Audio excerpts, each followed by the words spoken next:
고린도후서 12장 7절에서 9절 말씀입니다. 같이 읽겠습니다. 시작. 내가 받은 엄청난 계시들 때문에 사람들이 나를 과대평가했는지도 모릅니다. 그러므로 내가 교만하게 되지 못하도록 하나님께서 내 몸에 가시를 주셨습니다. 그것은 사탄의 하수인이라고 할 수 있는데 그것으로 나를 치셔서 나로 하여금 교만해지지 못하게 하시려는 것이었습니다. 나는 이것을 내게서 떠나게 해달라고 주님께 3번이나 간청하였습니다. 그러나 주님께서는 내게 이렇게 말씀하셨습니다.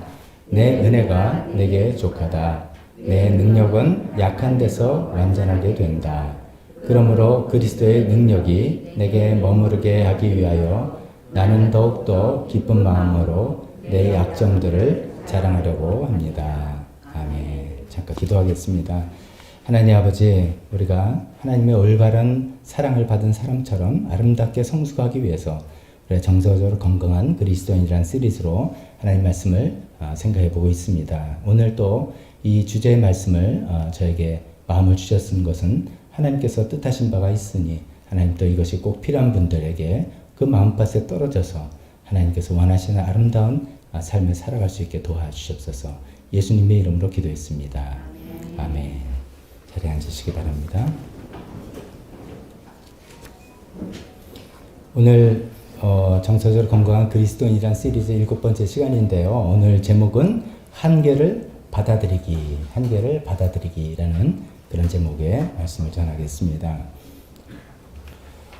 우리나라 대한민국이 지금은 이제 세계적으로 꽤 잘 사는 나라가 됐지 않습니까? 어떻게 보면 경제 10위 대국이다라고 지표상으로 이렇게 나오는데 사실 이제 뭐 실감이 안 날 때가 너무 많죠. 그래서 어떻게 보면은 왜 세계 사람들은 그렇게 대한민국 대단하다 하는데 정작 우리는 잘 모른다. 뭐 이런 이야기도 들어보셨을 것입니다.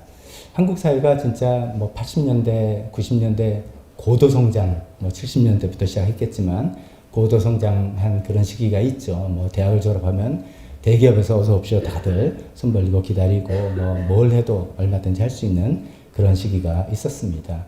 그러나 이제 대한민국 이제 그런 고도성장기를 지나서 소위 말해서 성숙 안정기에 접어들었다 이렇게 이야기를 하고 있죠. 직장도 여러 가지로 옛날에 그런 고도성장은 좀 기대하기 어려운 그런 시기다라는 그런 시대입니다. 물론 그래도 여전히 뭐 IT 산업 같은 거 뭐 급속 성장하는 기업들이 있죠. 여러분들도 그거 들어보셨죠? 저도 참 우리나라 이름 잘 붙인다 생각했는데 네쿠카라베, 네이버, 쿠팡, 카카오, 라인, 배민 뭐 이런 것들은 뭐 급속 성장하는 네쿠카라베 뭐 이렇게 또 더 붙이는 용어도 있더라고요. 그렇긴 하지만 여전히 어떻게 보면 이제 한국 사회 전체가 급속 성장하는 그것도 압축 성장하는 그런 시기는 좀 지난 것 같다 하는 생각이 듭니다. 그런데 시기는 그렇게 됐지만 그런 이제 그 이야기들을 많이 듣고 그런 시대에 좀 살아오기도 했기 때문에 그런 생각들, 인식들은 여전히 우리 머리에서 내려서 사라지지 않는. 무슨 말씀을 드리냐면은 그런 시기를 여전히 지금도 그런 시기를 살아야 된다라고 누려야 된다라고 생각하는 그런 이제 괴리 현상이 있을 수 있다는 거죠. 그래서 무의식적으로 좀 잘 돼야 되고 무조건 뭐 성공해야 되고 뭐 하는 그런 본인에 대한 기대, 자식들에 대한 기대, 또 강박관념 이런 것들이 있는 것 같습니다. 신앙생활도 마찬가지입니다. 한국교회가 급속 성장했던 시기가 있고 지금은 오히려 정책이고 쇠퇴기라고 하죠. 그러나 여전히 이제 옛날 모델을 가지고 또 특히 이제 뭐 이렇게 성장하는 그런 교회들도 있죠. 근데 그런 모델 가지고 뭐 옛날처럼 막 교회가 성장하지 않으면 처지는 것 같고 실패하는 것 같고 하는 그런 생각들을 우리가 좀 많이 갖고 있는 것 같습니다. 개인적으로 신앙생활에 여러분들 혹시 이제 왜 이렇게 신앙생활 열심히 하냐? 그러면 말은 어떻게 해도 속마음은 예수 잘 믿으면 복 받고 세상에서 성공하기 때문이다. 라는 이런 생각을 갖고 있다면은 이런 어떤 성공주의 신화에 우리가 신앙생활까지도 거기에 얹어서 생각하는 그런 것이 아닌가 싶습니다. 이번에 이제 성경 통독을 하면서 신약 성경을 또 다시 시즌 2로 이렇게 잘 마치셨는데요. 그 다음에는 이제 또 구약 성경으로 이렇게 넘어가겠죠. 구약 성경이 아무래도 신약보다 어렵지 않습니까? 구약 성경일 때 제일 첫 번째 난관이 아무래도 레위기 아닐까요? 레위기가 첫 번째 난관 같고 두 번째 난관은 제 생각에 욥기 같습니다. 욥기 왜 이렇게 깁니까? 한 소리 또 하고 또 하고 또 하고. 근데 이제 우리가 욥기 주제가 뭔가 이런 생각을 왜 이렇게 긴 내용이 뭐 대체 뭘 말하려는 건가 이렇게 생각해 보면 욥기 주제는 이겁니다. 욥은 의로운 고난을 지금 내가 당하고 있는데 고난 받을 수 있다. 그런데 나는 대체 왜 이런 고난을 당한지 이유나 좀 알고 싶다. 이거 욥의 항변이에요. 이유만 알면 내가 속이 좀 편하겠다라고 했는데 친구들은 뭐 네가 죄를 지었으니까 회개를 하라. 뭐 또 뭐 100% 틀린 말은 아니지만 온전한 대답도 아니고 뭐 이런 것 때문에 막 이제 논쟁이 있고 길는데 욥기의 결론이 어떻게 됩니까? 하나님께서 떡 나타나셔가지고 내가 이 세상을 창조할 때 뭐 할 때 너 어디 있었느냐? 너가 아느냐? 계속 대답하는데 욥이 뻥 찌는 거죠. 알기는커녕 뭐 모르는 거예요. 하나님의 포인트는 내가 너 설명해줘도 너 이해 못하고 내가 보여줘도 너 보지 못하는 그만한 미물이다. 근데 내가 왜 이런 고난을 받는지 알고 싶습니다. 알지 않으면 안 되겠습니다. 말해줘도 모른다. 그러니 그냥 믿고 따라라. 뭐 이거예요, 욥이. 근데 이제 욥기를 우리는 또 어떻게 보냐면 제일 끝에 보니까 욥이 복을 2배로 받았네. 그러니까 그래 고생해도 참고 견디면 2배로 복 주시는 하나님이야. 이거는 우리의 성공 신화, 성공의 기대감을 그대로 성경 해석에 투영하는 것이죠. 그런 내용이 없는 건 아닌데 그게 주제가 아닌데 우리는 계속 성경에서도 그런 주제만 눈에 들어오고 붙들게 된다면 이 성공주의 신화에 우리가 여전히 지금 빠져 있는 거죠. 근데 빠져 있는 게 뭐 잘 되면 문제가 안 되는데 없는데 잘 안 되는 때 우리가 너무너무나 힘들게 된다는 거죠. 필요 없이 힘들게 되는 것이죠. 어쩌면 성경은 우리에게 계속 이런 얘기를 하십니다. 예수님 본을 보여주신 것처럼 진정한 성공은 물론 이제 섬김 이렇게 표현할 수 있지만 또 다르게 표현하면 진정한 성공은 돈이 잘 벌어지고 지위가 벌어지고 모든 것이 만사평안한 그런 것이 아니라 우리가 영적으로 인격적으로 성숙해지는 것이다. 이것이 진정하다라고 계속해서 이야기하고 있습니다. 진정한 성종이 그런 영적으로 성숙해져. 성장도 잘못 표현하면 또 뭐가 되는 거 이렇게 표현할 것 같아서 성숙이라는 단어를 제가 쓰고 싶은데요. 그렇게 성숙한 것이 진정한 행복이고 성공이고 하나님이 바라시는 거다라는 그런 생각 때문에 그런 주제 때문에 제가 정서적으로 건강한 그리스도인 시리즈를 택하고 계속 이 말씀을 전하는 중입니다. 달리 말하면 이렇습니다. 우리가 정서적으로 건강할 때 진정한 영적 성장이 일어납니다.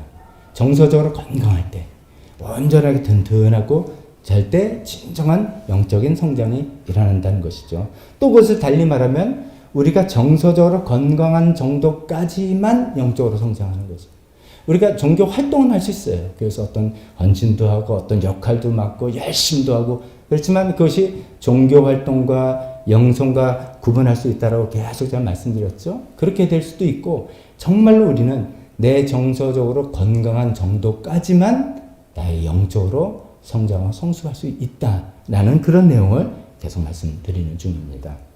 그래서 영성과 정서가 통합돼야 된다. 그러기 위해선 2주 전에는 거짓자, 자기 스스로의 기대, 사회에서 기대, 남들의 기대에 휘둘리는 게 아니라 참자, 하나님께서 나를 부르신 대로 지으신 대로 살아가는 참자로 살아가자 이런 말씀드렸고요. 지난주 시간에는 과거의 영향력, 특히나 부모님과 우리 집안에서 내가 좋은 것도 받았지만 안 좋은 것도 받은 것이 분명히 있는데 거기에 내가 얽매여서 나의 어떤 성품이나 기질이나 습관이나 이런 것들, 가치관 이런 것들을 끊어내고 벗어나야 된다라는 말씀을 드렸습니다. 오늘은 한계를 받아들인다, 한계를 받아들여야 된다라는 이런 말씀 전하고 싶습니다. 한계라고 얘기할 때 크게는 2가지 종류의 한계를 우리가 생각해야 됩니다. 첫 번째는 이제 짧게 넘어가겠지만 이거는 극복해야 되는 한계입니다. 이게 우리가 씨름하는 한계입니다. 뭐 일을 하려는데 뭐가 탁 막히고 뭘 하는데 뭐가 걸리고 하면 이제 이 한계죠. 이 한계를 우리가 우리의 성공과 우리 행복을 가로막는 방해 요소라고 생각하는 것이고 그래서 그것을 어떻게 해서라도 극복을 해야 되는 것이죠.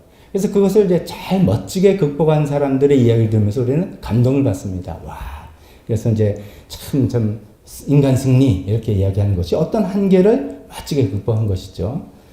제가 그 예를 하나 들으려고 생각했는데 왜 이런 게 생긴지 모르겠습니다. 우리나라 이제 정종회장 생각이 갑자기 떴어요. 아이 뭐 그냥 그 이야기 합시다. 뭐 유명한 스토리 아닙니까? 우리나라에 조선소를 지어야 되는데 외국에 차관을 얻으러 갔는데 외국에서 야 너네 대한민국에 무슨 조선소 지은 경험도 없는데 뭐 내가 뭘 믿고 돈을 빌려주겠냐? 그랬더니 계획한 것인지 아니면 즉흥적으로 떠올랐는지 후자라고는 하는데 그 당시에는 500원짜리 지폐였습니다. 동전이나. 그래서 딱 꺼내서 자 봐라. 여기 이제 500원짜리 지폐 이순신 장군의 그 거북선 그림이 있거든요. 우리는 옛날부터 이렇게 철갑선을 지은 그런 민족이다. 그걸 얼마나 대단하게 했으면 종이 지폐에다가 이거 지을 정도 우리 자신 있다. 라고 했더니 그런가 해가지고 차관해줘서 돈을 빌려서 제했다. 시대적인 한계, 그 어떤 기술의 한계를 그런 배짱으로 탁 넘어서서 뭐 기업을 잃었다. 뭐 이런 얘기잖아요. 뭐 그런 예는 뭐 너무나 많이 있지 않습니까? 장애를 극복하고 어떤 음악가가 됐다든지 운동선수가 됐다든지 그런 얘기죠. 성경에도 그런 얘기가 참 많이 있습니다. 그래서 한때 이제 좀 지나간 시절인데 지금도 부를 수 있습니다. 부흥회 때 부르는 이제 즐겨 부르는 찬송 하나가 이런 게 있잖아요. 할 수 있다 하신 이는 나의 주 나의 능력 주 하나님. 그래서 예수님이 할 수 있거든이 무엇인 말이냐 뭐 하면서 딱 했던 것에서 주야 하면서 우리 한계를 벗어나서 우리가 오늘 이제 부른 찬송도 일종의 그런 것이죠. 내 안에 한계를 넘어 일하시는 주님의 능력을 체험하는 거 우리가 늘 바라보는 거죠. 그러니까 이런 한계를 하나님의 능력으로 우리가 벗어나고 극복한다. 이게 또 신앙의 굉장히 큰 한 부분이지 않습니까? 이제 그런 것인데 그것을 우리가 생각하는 건데 오늘은 분명히 이거 포기하자는 말 그 뜻 아닙니다. 있는데 이게 어쩌면 큰데 또 한쪽에 두 번째 한계가 있다 이거죠. 두 번째 종류 한계. 어떤 종류 한계? 우리가 받아들여야만 하는 한계. 우리가 받아들여야 하는 한계가 또 있다는 거예요. 우리가 극복해야 되는 한계가 있어서 하나님의 능력과 도움으로 우리가 극복해 나가야 되고 계속 살아가야 되지만 또 한쪽으로 보면 우리가 받아들여야만 되는 그런 한계가 분명히 있다는 거죠. 이것은 받아들이자. 이것이 오늘의 설교의 주제입니다. 어떻게 보면 이 받아들여야만 되는 한계를 하나님께서 우리에게 주신 선물이다. 이렇게도 표현할 수 있습니다. 어떻게 보면 이해가 안 됩니다. 왜냐하면 세상에서는 한계를 구분 안 짓는 거예요. 뭘 정신적으로 깊이 생각하는 분들이야 하겠지만 일반적으로 세상에서는 한계 극복해야지, 뚫고 나가야지, 못하는 게 어딨어, 할 때까지 해야지 그렇게 나가고 그래서 잘한 사람을 성공한 사람 그리고 못한 사람을 실패자, 루저 이렇게 부른단 말이죠. 이런 세상에 우리가 살다 보니까 한계라는 건 뭐냐면 내가 극복해야 될 대상이고 골치 아픈 문제고 치명적인 약점이고 이렇게 생각을 하니까 점점점 그렇게만 생각하는 나 자신의 정서가 파괴가 되는 거죠. 점점점 힘들어지는 거죠. 내가 극복을 할 수 없는 한계인데 어떻게 보면 받아들여야 되는 한계로 하나님께서 주신 건데 이거를 받아들이지 않고 막 이거랑 싸워서 극복하려니까 좌절하게 되고 실망하게 되고 원망하게 되고 화를 내게 분노하게 되고 그거를 싸우느라고 번아웃이 되고 나의 정신적인 에너지를 다 쏟아놓고 탈진하게 되고 이렇게 되는 일들이 종종 있기 때문에 이런 것을 조심해야 된다. 이렇게 된다면 어떻게 성공적으로 일을 수행했을지 모르겠어요. 겉으로는 한계를 극복했는지 모르지만 내 정신적인 에너지와 정서는 완전히 바닥이 나서 굉장히 취약한 상태로 내가 떨어지는 거죠. 그런 분 턱 건들면 와장창 바스라지고 깨지는 그런 상황이 되죠. 성경에 이제 아까 말씀드렸지만 우리가 극복해야 될 한계를 극복한 많은 신앙의 인물들이 있잖아요. 제가 열거하지 않겠습니다만 있습니다. 근데 그것만이 롤모델은 아니다. 그것은 롤모델입니다. 우리의 한계를 하나님의 은혜와 도움으로 극복해 나와서 하나님이 일을 하고 우리 인생에 어떤 문제를 하는 것들이 많은 롤모델이 있습니다만은 성경을 자세히 보면 그것만이 아니에요. 그 자기에게 주어진 한계를 그냥 묵묵히 감내하고 받아들인 그런 예도 많이 있다는 거죠. 우리 삶은 양면이 다 있다는 겁니다. 그래서 오늘은 받아들여야만 하는 한계, 이것을 받아들여야 된다라는 말씀을 드리고 싶습니다. 받아들여야만 하는 한계 어떤 게 있을까요? 인생에 우리 살다 보면 우리 여러 인생의 영역 중에 뭐 제일 쉽게 느끼는 것은 육신적인 한계일 겁니다. 나이가 들면서 뭐 이제 뭐 옛날 같지 않아. 뭐 제가 이제 60이고 그러면 이제 예를 들어서 제가 30대 사람들의 이야기를 제가 이제 30대 어울려 얘기하면 다 이럴 겁니다.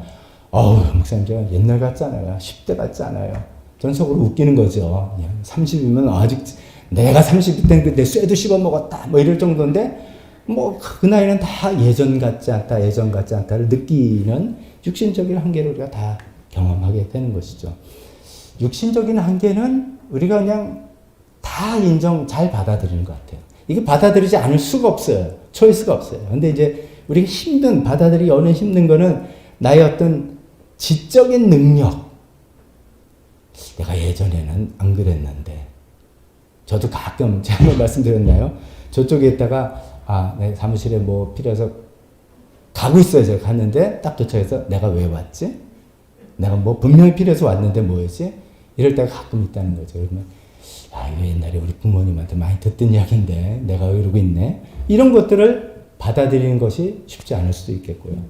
자기의 신체적인 변화, 나이에 따른 변화는 어쩔 수 없이 받아들인다 하시더라도, 남과 비교해서 어떤 지적인 능력에 그런 거 있잖아요. 뭐, 누구는 이제 포토그래픽 메모리라고 그러죠. 한번 그냥 보면 기억한다며요. 정말 얄미운 사람들입니다. 어떻게 한번 보면 그게 사진 찍듯이 기억이 난답니다. 그런 사람과 내가 경쟁을 하면은 저는 한계를 느끼는 거예요. 점점. 그래서 뭐, 학창시절은 그냥 비슷했는데, 한 20년, 30년 후에 동창 모임하면 저 친구 훨씬 잘 되고, 옛날엔 내가 좀 가르쳐 줬었는데, 뭐 이런 지적인 능력의 한계를, 그 차이가 나는 것을 받아들이기 너무 힘들어하는 그런 것들이 있겠죠. 그냥 다 여러분 공감하실 거 몇 가지는 그냥 말씀드립니다. 성격과 기질적인 한계. 제가 이제 몇 번 말씀드렸지만 저는 외향적인 성격은 아닙니다. 저는 좀 내성적인 성격이 포함됩니다. 뭐 구분을 사람들이 이렇게 하대요. 외향적인 성격은 사람들과 만나서 이야기하고 막 하면서 에너지를 얻는. 내성적인 사람은 혼자 생각하고 뭐 책 읽거나 뭐 이렇게 하면서 에너지를 얻는. 저는 좀 후자예요. 근데 후자 이런 사람이 목회에는 얼마나 이게 치명적인 약점이겠습니까? 저는 교인들과 섬기고 뭐 이야기 막 해야 되는데 성격상 그게 잘 안 되는 거예요. 그렇지만 그 일을 수행하기 위해서 이제 최선을 다해서 하지만, 근데 제 속으로, 내가 정말 외향적인 성격이면 얼마나 좋을까? 얼마나 편할까? 근데 좀, 제가 목사로서 역할을 수행하는데, 수행을 못한다 성까지는 아니지만, 그게 좀 힘들죠. 그렇지만 어느 선에서는, 이게 뭐 나의 성격과 기질인데, 이거 한계는 내가 그냥 받아들이고 그래야 되는 게 아닌가. 여러분들도 그런 거 많이 있을지도 모릅니다. 또 이 한계에 이런 거 있지 않습니까? 시기적인 한계. 지난 2년 동안 전 세계 인류가 다 시기적인 한계를 좋든 싫든 받아들이는 거죠. 코로나로 여행도 못 가고, 사람들 만나지도 못하고, 뭐 하지도 못하고, 뭐 힘들어가지고 이게 언제 끝날까 했지만 견디는 수밖에 없었던 시기적인 한계를 다 겪어야 하는 거 아닙니까? 이건 코로나는 그렇지만 예를 들어서 갓난아기를 낳은 엄마들. 여러분 정말 갓난아기 낳은 엄마를 위해서 진짜 물심양면으로 기도해주고 격려해주고 해야 됩니다. 신앙 다 까먹는 시기지 않습니까? 아무것도 못하는 시기죠. 신앙 유지는커녕 까먹는 시기가 갓난아기의 엄마들 시기지 않습니까? 저도 이제 그런 게 있습니다. 저희 이제 아버님을 돌보는 지 이제 거의 1년이 이제 다 돼가는데요. 처음에는 저희 어머님 돌아가시고 뭐 갑자기 이머전시처럼 돼가지고선 특히 저희 아버님 연세도 많으시니까 뭐 이게 얼마나 가겠나 생각해서 했다가 이제 이게 1년이 됐습니다. 그러니까 제가 뭐 기쁜 마음으로 하고 아버님 돌보면서 많은 것도 감사도 하고 얻는 것도 많지만 한쪽에는 이게 언제까지 갈라나? 이런 생각이 제가 또 있단 말이죠. 이 시기적인 한계를 제가 이제 이렇게 기쁜 마음으로 받아들이기가 어려운 거예요. 제 마음속에. 그래서 막 이게 좀 뭐 어떤 때는 뭐 아버님이 원망도 아니고 그렇지만 이 상황에서 뭔가 내가 묶여있는 듯 하고 뭐 그런 생각이 있단 말이죠. 그래서 이게 스트러글 해 나가는 거예요. 그렇지만 또 이제 기도하고 생각해보면 이거는 하나님께서 나에게 주신 시기적인 한계다. 어쩔 수 없다. 라고 받아들이는 뭐 이런 것들이 있죠. 우리가 그런 시기적인 한계 있죠.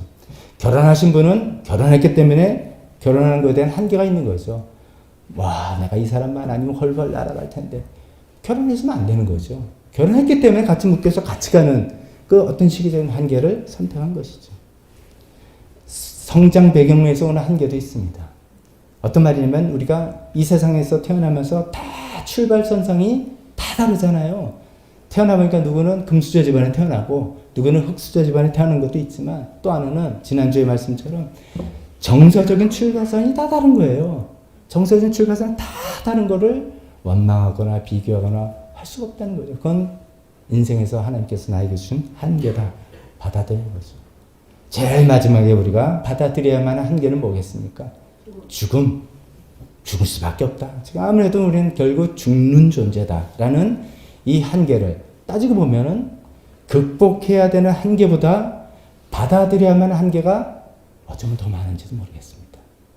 우리 인생에는 사실 이게 더 많은지도 모르겠습니다.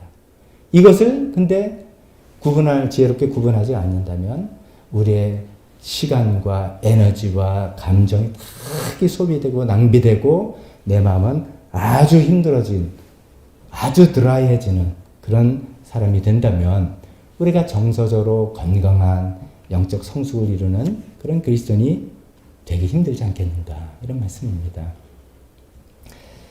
이런 이제 받아들여야 되는 한계를 아까 제가 말씀드리기는 하나님께서 주신 선물이다 이렇게 표현했잖아요. 왜 하나님께서 이걸 선물로 주시는가 이거죠. 그 하나님께서 왜 선물을 주시는가 좀 이따 말씀드리기 전에 성경적인 예를 한번 먼저 말씀드려 보겠습니다. 인간의 성경에서 말하는 첫 번째 범죄, 에덴 동산에서 선악과를 따먹는 범죄다. 그런 행동은 아주 심오한 아주 많은 내용을 다 담고 있는 것 같습니다. 이 첫 번째 범죄가 의미하는 바가 많다. 제가 예전에 그 죽음에 이르게 하는 죄, 거기 탐식에 대해서 얘기할 때는 그런 말씀 드렸잖아요. 가장 첫 번째 죄가 뭐냐? 먹는 죄였습니다. 그래서 이제 탐식을 조심해야 된다 말씀드렸는데 오늘 이 말씀 드려보면 자기에게 주어진 한계를 거부한 거예요. 잘 생각해보세요. 하나님께서 에덴 동산에 각종 과실나무를 다 주고 다 먹어도 돼. 그런데 동산 중앙에 있는 선악과 이거는 안 돼. 한계를 딱 하나님 설정해 주셨어요. 그 한계를 설정해 준 걸 받아들이기가 싫은 거예요. 마귀가 유혹합니다. 너 왜 저거 하나님 못 먹게 하는지 알아? 그거 먹으면 너도 하나님같이 똑같이 지혜로워지는 거야. 너의 지혜에 한계가 없어지는 거야. 하나님 그걸 두려워서 먹지 못하게 한 거야. 그래서 그 손을 댔다는 거죠. 하나님이 설정해 놓으신 한계, 우리가 받아들여야만 되는 그 한계를 거부하는 그 행동이 바로 그 선악과를 따먹은 그 행동이 된 거, 첫 번째 범죄가 된 거죠.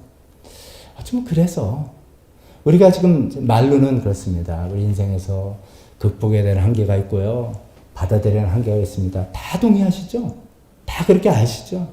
다 아는데 심플한데 받아들이기가 쉽지 않아요. 진짜 마음 깊이 그걸 받아들이기가 쉽지가 않아요. 씨름을 하고 싸우는 거죠. 그게 이제 첫 번째 이 범죄로부터 우리가 다 영향을 받은 게 아닌가 싶습니다. 반면에 예수님은 항상 첫사람이 실패한 것을 승리로 본을 보여주신 분 아닙니까? 예수님은 그 한계를 잘 받아들이셨다는 거죠. 예수님은 완전한 하나님이시지만 완전한 인간으로 오셨다. 고백하잖아요. 완전한 인간으로 오셨다 해서 우리는 완전한의 방점을 찍을 수 있지만 인간이라는 연약함의 방점을 찍는 것이죠. 시간과 공간의 한계 안에 사시는 분으로 오셨다. 우리는 그런 한계를 경험해보지 않았기 때문에 지난 2년 동안 경험했죠. 코로나로.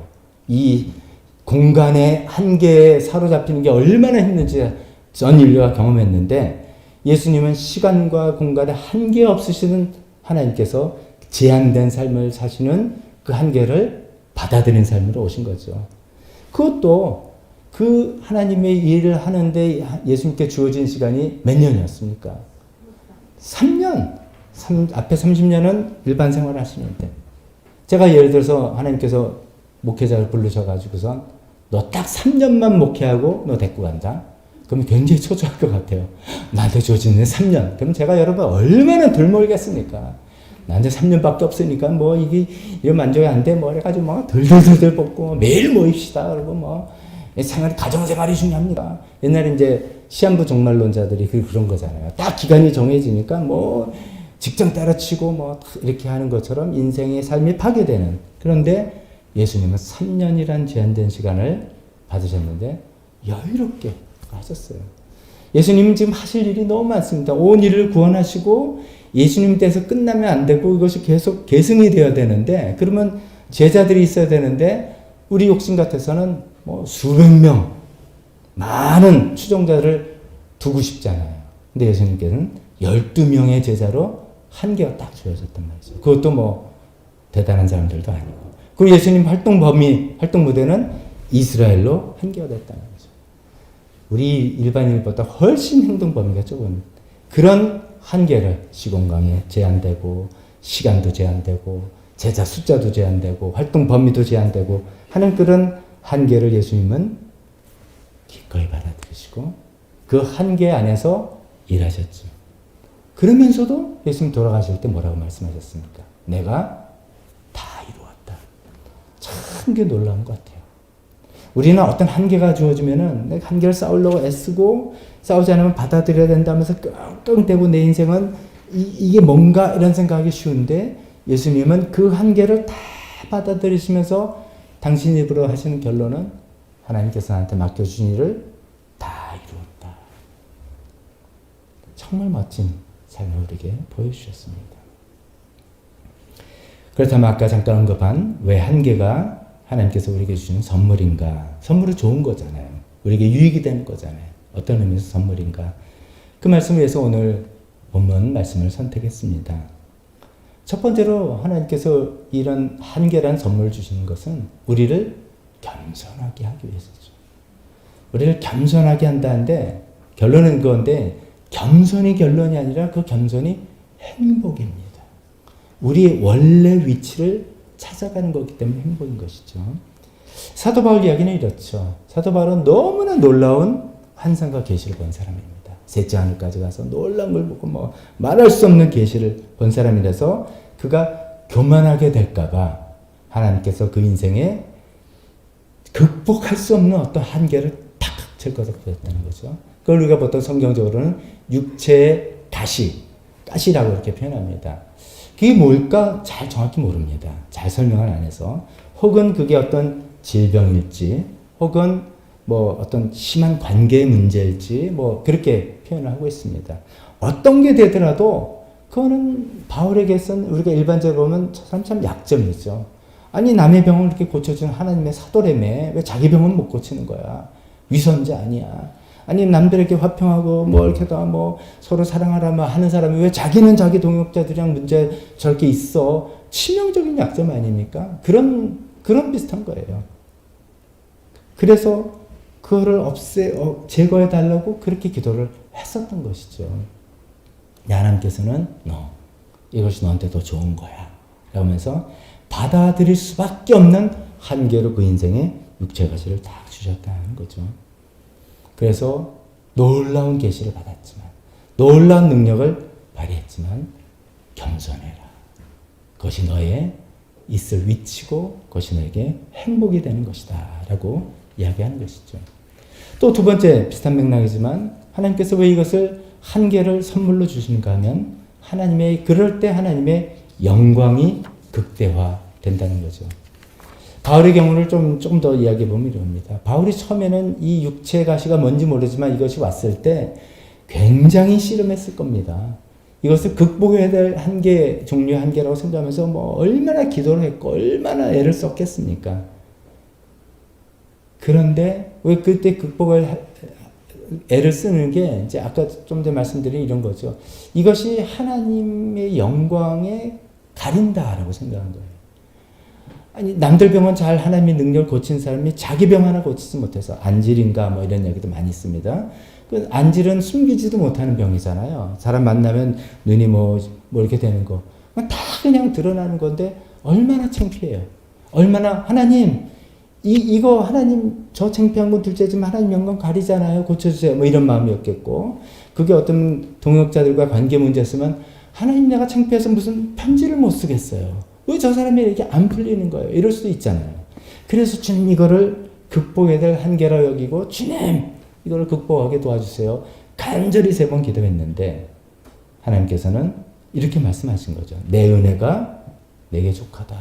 여기서 이 은혜라는 단어, 우리가 grace라고 많이 아는 단어죠. 이건 다른 말로 해서 gift입니다. gift. 이 gift 어떤 gift냐? 네가 받아들여야만 한계로 주어지는 이 선물이 너에겐 은혜고 이것이 네 인생의 좋은 거다. 그것이 네 인생의 좋은 거다. 왜 그러냐면 하나님의 능력은 네가 약해질 때, 이 한계 받아들일 수밖에 없는 한계에서 나는 이거밖에 안 됩니다라는 것을 할 때 하나님의 능력이 가장 극대화되는 그런 것이다 라고 이야기합니다. 우리가 이제 교회를 다니다 보면 저도 그렇고 여러분도 그럴 겁니다. 우리 정답을 다 합니다.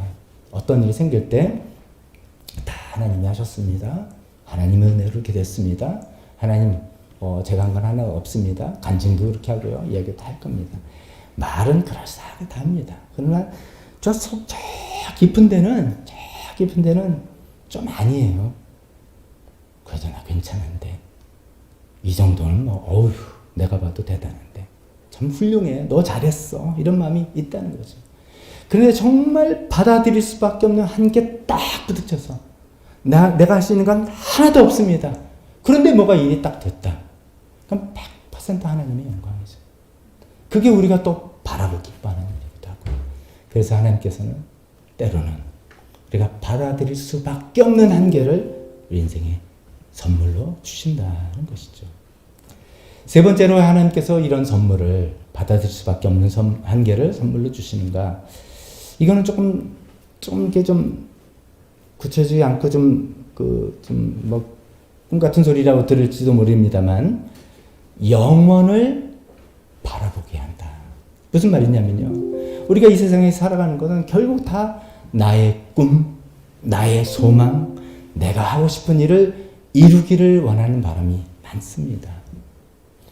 하나님을 믿고 하나님 뜻대로 삽니다 라고 하면서도 결국은 하나님의 도움과 지혜를 통해서 내가 원하는 것, 내가 바라는 것을 이루는 것이 하나님 뜻이다. 이렇게 아전인수격으로 끌어들이는 경우가 참 많이 있다는 것이죠. 그런데 우리가 받아들일 수밖에 없는 어떤 한계 딱 부딪히면 그것이 육신의 한계든 지적인 한계든 시기적인 한계든 어떤 면의 한계든 딱 받아들이면 그런 것들이 비로소 내려놓게 되는 거죠. 나는 할 수 없으니까. 내가 더 이상 뭐 할 수 있는 거 없으니까 그걸 내려놓는데 그럴 때 비로소 자유함이 오게 되는 것이고 그런 세상을 영원의 세상이라고 합니다. 영원, 이터니티란 세상은 우리가 죽어서 뭐 시간 공간 없는 어떤 세계에 휙 날아가는 게 아니라 우리 이 현실에 얽매고 있는 모든 것들을 초월해서 사는 그러니까 지금 우리가 여기서 영원의 삶을 산다, 영생을 산다 라고 하는 것처럼 나의 욕심과 기대와 이런 것들 내가 좀 내려질 때 하나님의 세계 안에 내가 딱 살아가는 영원의 세계를 살아가게 되는데 그거는 극복할 수 없는 받아들일 수밖에 없는 한계를 내가 마음에 받아들일 때 내가 내려놓고 하나님이 내 안에 온전히 들어오셔서 역설적으로 참 자유를 누리면서 살아가는 영혼의 세계에 들어갈 수 있다는 말입니다. 마지막입니다. 그러면 우리의 과제는 제가 이제 이런 설교를 하면 이제 좀 걱정되는 것 중 하나가 이번에 성적을 받았는데 D 마이너스 이게 이제 한계인가 봐요. 그냥 한계를 받아들여요. 목사님 그냥 받아들이래요. 저는 이 한계를 받아들이겠습니다. 그런 뜻 아닙니다. 뭐 일이 뭐 잘못됐는데 나는 성경을 좀 읽을 체질이 아닌가 봐. 이게 내 한계인가 봐. 그런 뜻 아닙니다. 우리의 더 많은 부분은 어떻게 보면 극복해야 될 한계잖아요. 그 극복해야 되는 거예요. 그 싸워 나가는 게 그렇지 않으면 인생에 힘든 거죠. 근데 또 많은 부분은 극복할 수 없는 받아들여야만 되는 한계가 있다는 거예요. 이 부분을 오늘 좀 강조해 본 거예요. 평소에 이런 얘기를 많이 하잖아요. 하나님의 도움을 이걸 많이 했는데 오늘은 이 부분, 왜냐하면 이 부분을 자꾸만 극복해야 되는 거로만 생각하면 내 정서적으로 나는 완전히 나가 떨어지거든요. 번아웃 되거나 나는 이렇게 되는 거거든요. 근데 이 부분이 있다는 말씀드리는데 그럼 관건은 뭐냐? 이거 어떻게 구분하냐? 여러분 그런 질문 안 생기세요? 그럼 뭐가 지금 내 삶의 현장에서 닥친 문제가 뭐가 극복해야 될 한계고 뭐는 받아들여야만 될 한계냐? 그 선을 어디다 긋느냐? 이런 거 궁금하지 않으세요? 이게 궁금하잖아요. 또 이게 현실적으로 필요하잖아요. 그걸 어떻게 하느냐?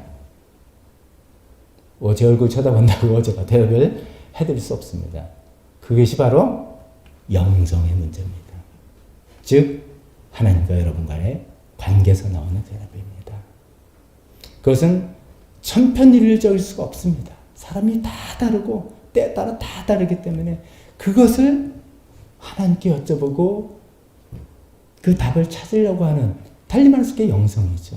그것을 통해서 우리 각자가 얻어내야 되는 것입니다. 그 이제 좀 도움이 될 만한, 여러분들 한 번쯤은 다 들어보셨을 그 기도문이 있습니다.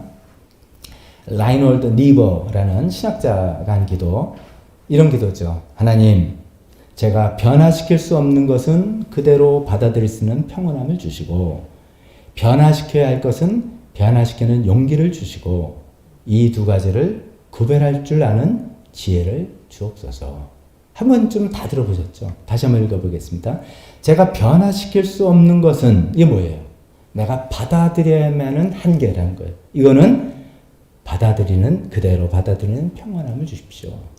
근데 받아들여야만 할 한계를 가지고 그냥 할 수 없이 받아들이는데 속은 너무 불편해. 그냥 너무 힘들어. 이게 아니라 그거를 쑥 받아들이고 내 마음이 평온한 거죠.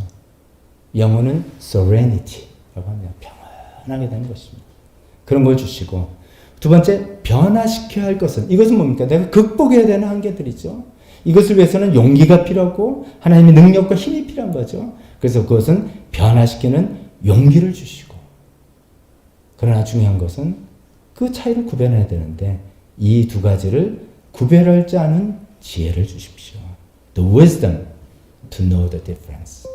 이게 어렵다는 거죠. 이거는 각자가 다 다른 거예요. 어려울 수밖에 없는 거예요. 그래서 이것은 이 두 가지를 구별할 줄 아는 지혜를 달라고 했는데, 이 지혜는 하늘에서 뚝 떨어진 지혜도 아니고 성경에 딱 써 있는 지혜가 아닐 수도 있고, 어떤 때는 성경에 딱 써 있고요. 그렇지만 그렇게 오는 게 아니라 하나님과 나와의 정직하고 친밀한 관계에서, 그러니까 우리 자세는 뭐냐면, 하나님, 저에게 이 지혜가 필요합니다. 제가 이것을 극복해야 될 일입니까? 내가 그냥 받아들여야 될 일입니까? 한계공처가 있는데 할 때 우리 마음 심중에 뭐냐면 그 대답은 하나님께 있다. 이걸 먼저 인정해요. 그 대답은 하나님께 있고 내가 전심으로 찾을 때 하나님의 말씀에 주신다라는 믿음을 가지고 내 마음을 하나님께 열고, 하나님, 그것을 구별할 수 있게 도와주세요 라고 하면 하나님이 가르쳐 주신다. 그 지혜입니다. 그럴 때 하나님 가르쳐 주신 지혜입니다. 근데 그 지혜를 가지고서 극복해야 될 것은, 하나님, 그러니까 주님 힘과 용기, 지혜 주셔서 내가 최선을 다해서 이걸 하겠습니다. 그래서 극복해 나가고, 그래서 잘 될 때 하나님 영광 돌리고 기쁨을 나누기도 하고 우리 삶의 행복을 경험하기도 하고, 그러나 하나님, 이것은 내가 받아들여야 되는 지혜군요. 사도 바울 3번 기도해가지고선 알아낸 거잖아요. 받아들여야 될 지혜군요. 내 은혜가 내게 족하다. 하나님, 저는 세상으로 보면 창피한 이 육체 가시를 사는 게 좀 창피한 일이지만 하나님 그렇게 말씀하시니까 오케이, 이걸 내가 받아들여야 될 한계로 여기고 받아들이겠습니다. 그거 가지고 내 마음에 내적으로 씨름하지 않고 평안함으로 받아들이겠습니다 라고 하고 살아나갈 때 우리 정서가 망가지지 않고, 우리 정서가 파괴되지 않고, 고갈되지 않고, 윤택하게, 즉 겉으로 이런 뭐 성과도 있고 사람들이 부러워하는 어떤 겉모습도 있지만 어떤 분은 내면을 보면 너무나 안타깝거든요. 그냥 뭐 하나 딱 던지면 와장창 깨질 것 같은 그런 상태. 그러니까 정서가 메마르고 고갈된 것이죠.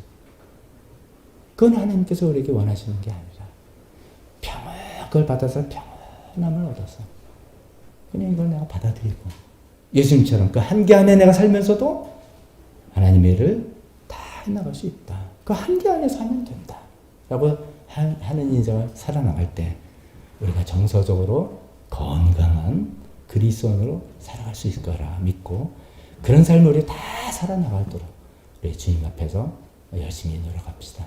예수 기도하겠습니다.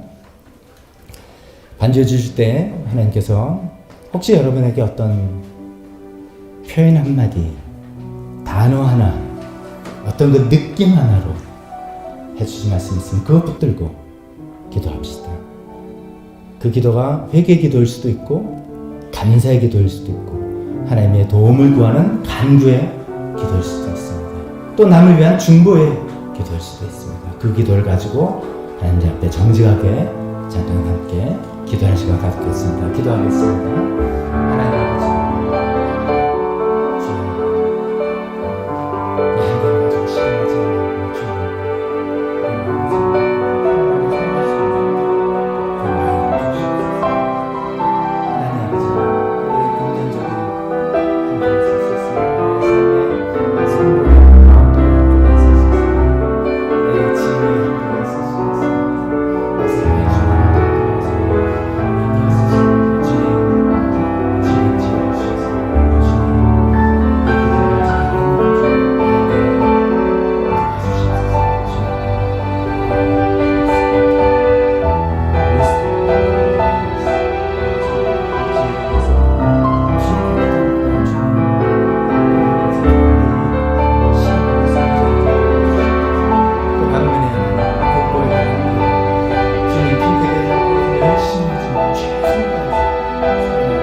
하나님 아버지, 하나님 아버지, 우리 삶은 수많은 한계가 우리 앞을 가로막고 있는 것 같은 그런 삶을 살아가고 있습니다. 그 중에는 우리가 하나님의 힘과 지혜와 능력으로 극복해야 될 한계가 많이 있습니다. 주님, 우리를 그런 삶으로 인도해 주셔왔습니다. 하나님 그래서 감사드리고 간증하고 또 성경에 그런 인물들이 이야기 많이 있습니다. 여전히 그렇게 살겠습니다. 하나님, 한계에 굴복하지 아니하고 주님 주시는 힘과 능력으로 한계를 넘어서 살아갈 수 있게 도와주시옵소서. 그러나 때로는 어떤 한계는 우리가 받아들여야만 하는 한계일 수 있습니다. 하나님, 그것은 잘 받아들일 수 있게 도와주시옵소서. 예수님처럼 그 한계 안에 살면서 한계에 충실해 살면서 하나님께서 우리에게 맡겨준 사명을 다 살아나갈 수 있었습니다. 우리도 그런 삶을 살아가면서 평안 가운데 그것을 해나갈 수 있게 도와주시옵소서. 오 주님, 우리에게 그것을 구분할 수 있는 지혜를 주시옵소서. 지혜를 주님께 구합니다. 주님께서 우리에게 각자 우리에게 알려주시고 그 주시는 지혜를 가지고 우리가 잘 구분하면서 살아가게 도와주시옵소서. 지금은 우리 주 예수 그리스도의 은혜와 하나님 아버지의 사랑하심과 성령님의 교통하심이 하나님 받아들여야 될 한계와 극복해야 될 한계를 잘 구분하고 받아들일 것은 평안함 가운데 받아들이겠노라고 결단하는 여기 있는 모든 분들 머리 위에 지금부터 영원토록 함께 있을지어다.